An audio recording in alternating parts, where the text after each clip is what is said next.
Do you need a faster, simpler method for finding mistakes that led to an incident? Have you ever been frustrated having to go back to your snap chart because you missed a critical detail in your investigation?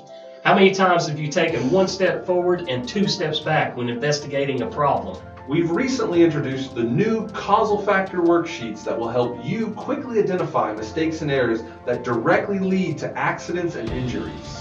These new worksheets also help identify mistakes in quality, patient safety, and equipment failure investigations. So here's an excerpt from the debut of these Causal Factor Worksheets at this year's Global Taproot Summit.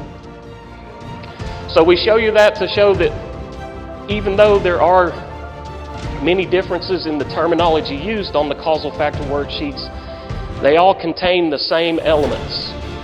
All four have understanding the incident. Remember that worst thing that happened. Understanding that hazard-target relationship. Human errors or equipment failures that led to the incident. Investigating the failures to stop, catch, or mitigate that error. And identifying the missing safeguards. Found another. So you can see these questions help identify these different sections, and they're really making you think about those mistakes and errors and think about not just the mistake and error, but that hazard and target analysis. And that's the goal, is to get you to think about the hazards, about these sources of energy, and how you can eliminate and reduce those. So this, though, if you're thinking about this in the early part of the process, when you start going into corrective actions, that should help prevent the corrective actions of just discipline training and procedures when we've thought about how can we eliminate that source of energy.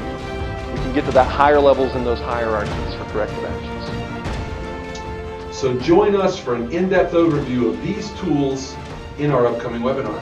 To sign up today, go to store.taproot.com/webinars. The link is below.